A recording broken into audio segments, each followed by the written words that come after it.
इस देश के प्रधानमंत्री ने चुनाव के समय भी और बाद में भी उन्होंने कहा कि अच्छे दिन आ गए।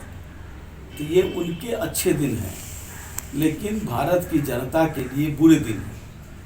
और बुरे दिन इसलिए है और उनके लिए अच्छे दिन इसलिए है कि वो जो भी कुछ आर्थिक व्यवस्था के अंतर्गत जो भी कुछ करते हैं उसके पीछे घरानों के वकालत की बात होती है। और हम लोग जिस बात की बात करते हैं वो इस देश के 130 करोड़ जनता की बात करते हैं। 130 करोड़ जनता तो बदहाल है, बेहाल है। अब तो पेट्रोल डीजल का दाम आपने बढ़ा दिया है, जबकि अंतर्राष्ट्रीय बाजार में दाम कमे हैं। और अंतर्राष्ट्रीय बाजार में दाम कमे हैं और उसके जो कच्चे तेल होते हैं उसकी भी दाम कमे हैं। उसके बावजूद यहाँ पेट्रोल डीजल का दाम बढ़ गया। किसान डीजल से काम करता है और डीजल उसको महंगा मिलेगा तो किसान का उत्पादन भी महंगा होगा।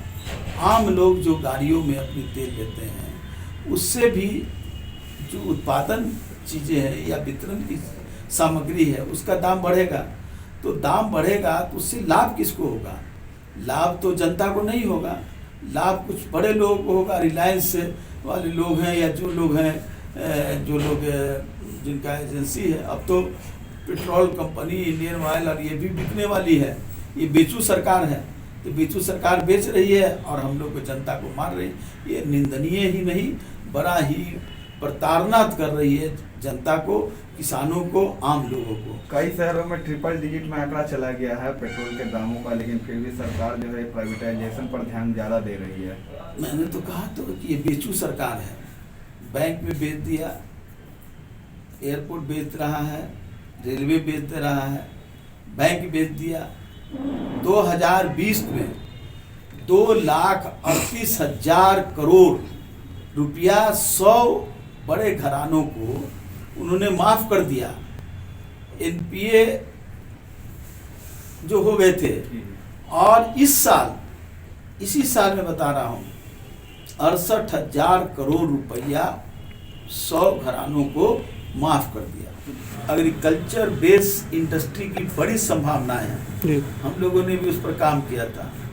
चीनी मिल की जो बेकार जमीनें थी उसको हमने ही अधिग्रहण करवा करके उद्योग विभाग को लाने का काम किया था। आप लोग को जानकारी होगी। अब सरकार को उस पर काम करना है। हमने, आपको याद होगा, उस समय 46 इंडस्ट्री को इनवाइट किया था और बुलाए थे। उसमें कुछ लोग आए भी थे, मैं खुद भी गया था। सरकार अगर चाहती कि कुछ करना तो नीतियां बदलनी होगी, नीतियों को परिवर्तित करना होगा।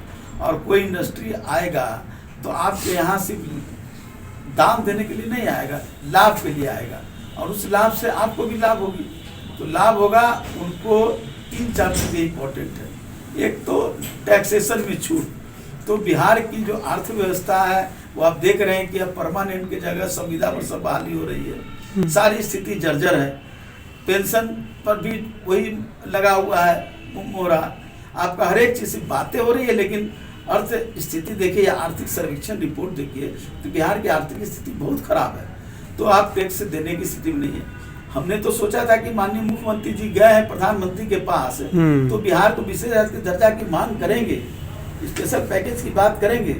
लेकिन इनको तो लगता है कि सही समय पर सही ढंग से इनसे मुलाकात भी नहीं हो पाई है, ये बात भी अपना नहीं रख पाए। तो अगर बात रखते और विशेष का दर्जा मिलता तो इंडस्ट्री लगने की संभावना थी। लेकिन फिर भी मैं आशावादी हूँ और मैं इस आशा के साथ हूँ कि प्रयास करें इंडस्ट्री लोगों के साथ, क्योंकि यहाँ रॉ मटेरियल सबसे ज़्यादा है बिहार में। यहाँ सस्ते मजदूर हैं बिहार में। यहाँ इंफ्रास्ट्रक्चर भी है। अलग है कि बाढ़ है, यहाँ सुखाड़ है, इन सब चीज़ें की भी समस्याएं हैं। टैक्स की समस्याएं हैं। यहाँ पर कार्गो नहीं है, एयर कार्गो नहीं है। एयर कार्गो रहता तो जो सामग्री बनती इंडस्ट्री के द्वारा उनका देश और विदेश में एयर कार्गो के द्वारा भेजा जा सकता था। तो न यहाँ एयर कार्गो है इंफ्रास्ट्रक्चर में, न यहाँ टैक्सेशन की छूट है, न यहाँ पर ज़मीनों का सही ढंग से वितरण है, न उसका किसी तरह से व्यवस्था है। जाइए जो ज़मीन है इंडस्ट्री विभाग बुडको के बियाडा की जो ज़मीन है उस पर बन गए मकान। तो ये सारी चीज़ें हैं, गड़बड़ है, भ्रष्टाचार है। ये सब चीज़ों को सरकार से मेरी आशा है कि वो कुछ करें, वो बियाडा की ज़मीन खाली करावे, अगर है हिम्मत तो।